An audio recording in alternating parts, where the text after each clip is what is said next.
శ్రీమాత్రే నమ. జయ గురు దత్తాత్రేయ నమ. ఈ వీడియోలో మనం మిథున రాశి వారికి 2025వ సంవత్సరం మార్చి నెల ఫలితాలు తెలుసుకునే ప్రయత్నం చేద్దాం.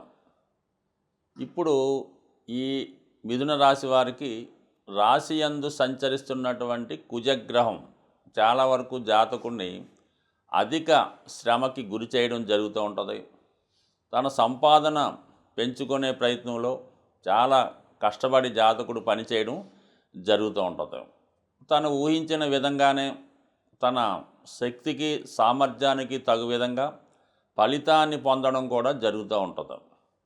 చాలా కాలంగా ఇతరుల వద్ద ఉండిపోయినటువంటి ధనం, అలాగే మీకు పెద్దల ద్వారా అంటే మీ యొక్క పుట్టింటి ద్వారా కానీ అత్తవారింటి ద్వారా కానీ రావాల్సినటువంటి ధనం రావడం జరుగుతూ ఉంటుంది.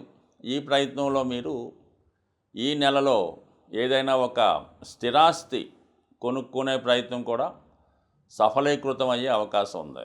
దీనికి బలంగా ఎలా ఉందంటే 4వ స్థానంలో కేతుగ్రహ సంచారం, రాశియందు సంచరిస్తున్నటువంటి కుజుడు చతుర్థ దృష్టితో 4వ భావాన్ని వీక్షించడం, ఎంత అవకాశం ఉన్నా ఎంత ధనం ఉన్నా గురువు యొక్క అనుగ్రహం, గురువు యొక్క దృష్టి ఉన్నప్పుడు స్థిరాస్తి సమకూరడం జరుగుతూ ఉంటుంది. అంటే 12వ స్థానం అన్నది ఖర్చు సంబంధించిన స్థానం నుంచి గురువు 5వ దృష్టితో చతుర్థాన్ని వీక్షించడం వల్ల చాలా వరకు మీరు ఈ మార్చి నెలలో సొంత గృహాన్ని కానీ ఏదైనా ఒక స్థిరాస్తి కానీ కొనుక్కునే అవకాశం ఉన్నది.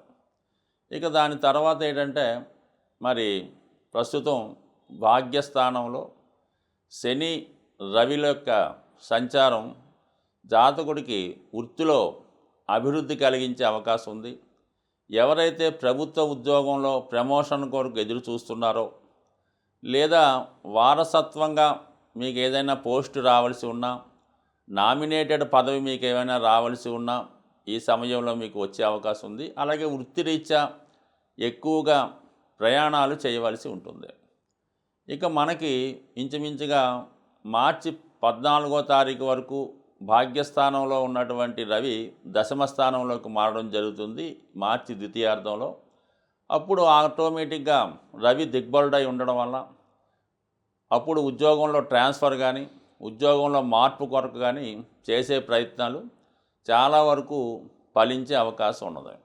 అంటే చాలా కాలంగా ఈ గురువు వ్యయస్థానంలో ఎప్పుడైతే వచ్చాడో అప్పటి నుంచి కూడా ఈ మిథున రాశి వారికి 2 పాయింట్లు ఇంచుమించుగా ప్రతిసారి టచ్ అవ్వడం జరుగుతుంటుంది. కామన్గా ఏంటంటే ఒకటేంటంటే ఉద్యోగంలో మార్పు, అభివృద్ధి, విదేశ ప్రయాణం అది నడుస్తూ ఉంటుంది.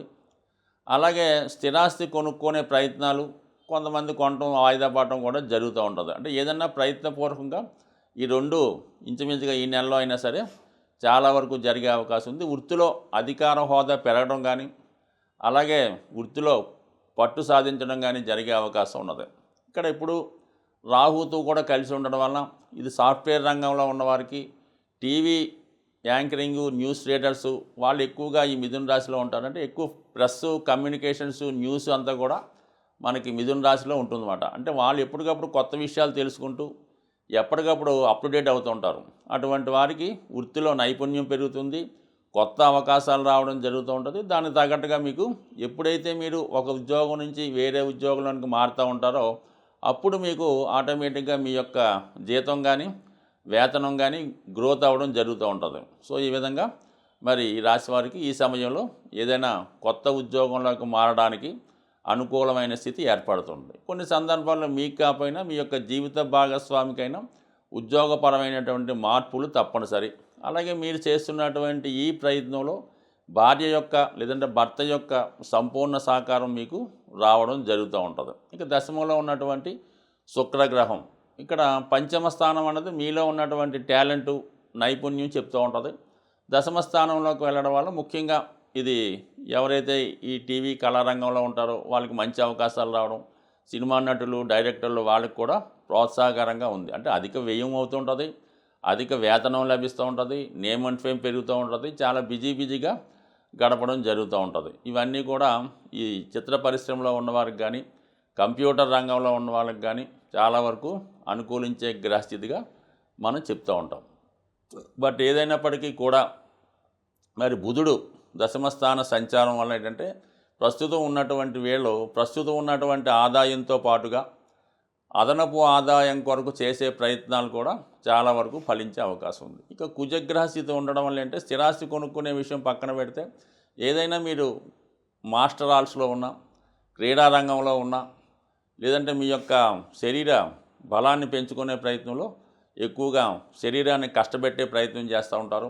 అలాగే ఏదో ఒక వృత్తిలో ప్రావీణ్యం సంపాదించే ప్రయత్నంలో అది ఫిజికల్గా కానీ మెంటల్గా కానీ ఎక్కువ శ్రమ పడుతూ ఇంకా మీ యొక్క స్టామినాని పెంచుకునే ప్రయత్నం జరుగుతూ ఉంటుంది. అంటే ఎక్కువగా ఈ కుజుని ప్రభావం వల్ల ఏంటంటే ఈ రన్నింగ్లో పాల్గొనేవారు, ఈ బాక్సింగు, ఇటువంటి మార్షల్ ఆర్ట్స్లో ఎక్కువ ఇంట్రెస్ట్ కలుగుతూ ఉంటుంది. అటువంటి వారికి ఈ సమయంలో వారి యొక్క కాంపిటీషన్లో బాగా సక్సెస్ సాధించే అవకాశం ఉంది. ఇదే పరిస్థితి ఏంటంటే మీరు ఏదన్నా ఈ మిలిటరీ సంబంధించినవి, నేవీ సంబంధించినవి, పోలీస్ డిపార్ట్మెంట్ సంబంధించిన ఉద్యోగాల్లో ప్రవేశం కొరకు ప్రవేశిస్తే, అందులో ప్రయత్నం చేస్తే మిగతా గ్రహాలు కూడా అనుకూలించడం వల్ల మరి ఈ సమయంలో ఇంచుమించుగా ఏప్రిల్, మార్చి, మే నెలలో మీరు ఏదైనా ఇటువంటి యూనిఫారం ధరించినటువంటి ఈ పోలీసుకు సంబంధించిన ఉద్యోగాల్లో ప్రవేశానికి అర్హత లభించే అవకాశం ఉంటుంది. ముఖ్యంగా మన గ్రహాలన్నీ కూడా ఈ గోచారాన్ని, ఈ గ్రహాల యొక్క స్థితిని అనుసరిస్తున్న వారు ఉగాది రోజు అంటే మళ్ళా గ్రహాలకి కొత్త లెక్క స్టార్ట్ అవుతుందన్నమాట. ఆ రోజే మన కొత్త పంచాంగం ప్రారంభమవుతుంది.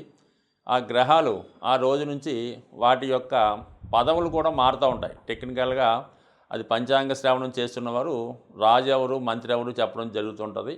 అంటే మనకి ఏంటంటే కొత్త క్యాబినెట్ ఈ ఉగాది రోజే ప్రారంభమవుతుంది కాబట్టి మరి విధి విధానంగా అందరూ పాటించిన విధంగానే ఈ ఉగాది రోజు మీరు కూడా మరి విధి విధానంగా ఉగాది పచ్చడి సేవించి ఆ రోజు మీరు చేయవలసిన ముఖ్యమైన కార్యక్రమం ఏంటంటే ఏదైనా గోశాలను సందర్శించండి. లేదంటే మీకు సమీపంలో గోవు కానీ ఒకవేళ మీరన్నా గోవుని పెంచుతూ ఉంటే ఆ గోవుకి శుభ్రంగా స్నానం చేయించి, పశువుతో అలంకరించి, పూలతో పూజించి, చెరుకు గడలు లేదంటే చెరుకు సంబంధించినటువంటి దవ్వ అది ఆవుకి ఆహారంగా పెట్టడం, అది కుదరని వారు ఒక బెల్లం మొక్క చక్కగా మంచి కడిగినటువంటి ఇస్త్రాకులో కానీ ప్లేట్లో కానీ పెట్టి విధి విధానంగా ఆవుకి పెట్టి ఆవుకి 3 ప్రదక్షిణలు చేయడం వల్ల ఈ ఉగాది మీకు చాలా ఐశ్వర్యాన్ని ఇవ్వడం జరుగుతుంటుంది. అంటే గోవే సంపద, అటు గోవుల వల్లే మనకి ఇవన్నీ కలగడం జరుగుతూ ఉంటాయి. కామధేనువు అంటే పూర్వకాలంలో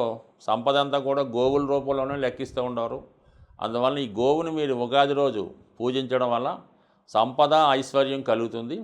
ఇంకో ముఖ్యమైన గమనిక ఏంటంటే మనకి ఈ ఆదివారం రోజు ఈ ఉగాది రావడం వల్ల చాలామంది ఈ ఆదివారం రోజు చాలా ఎంటర్టైన్మెంట్లోను, విందు వినోదాల్లో ములుగు తేలుతుంటారు. కాబట్టి కేవలం ఈ ఒక్కరోజు మాత్రం దయచేసి అటువంటి ఎంటర్టైన్మెంట్ జోలికి వెళ్లకుండా ప్రశాంతంగా ఏ చాగంటి కోటేశ్వరరావు గారి ప్రవచనం వినటం కానీ లేదంటే ఏదైనా భక్తి సినిమా వీక్షించి ఆ రోజు శుభ్రంగా ఇంటి దగ్గర చక్కగా ఉండి భార్యాపిల్లలతో హ్యాపీగా కాలక్షేపం చేస్తూ మంచి కాలక్షేపం చేయడం వల్ల చాలా వరకు అంటే ఏదన్నా కొత్త సంవత్సరం రోజు చేసే ఫలితం మాత్రం ఆ సంవత్సరం అంతా ఉంటుంది. కాబట్టి సాధ్యమైనంత వరకు మరి ఆదివారం చాలామందికి చిన్న చిన్న బలహీనతలు ఉంటాయి కాబట్టి ఈ ఒక్క రోజు మాత్రం మీరు దాన్ని తగ్గించుకోండి. సంవత్సరం అంతా కూడా మీరు ఆ శుభ ఫలితాన్ని పొందే అవకాశం ఉంటుంది. స్వస్తి.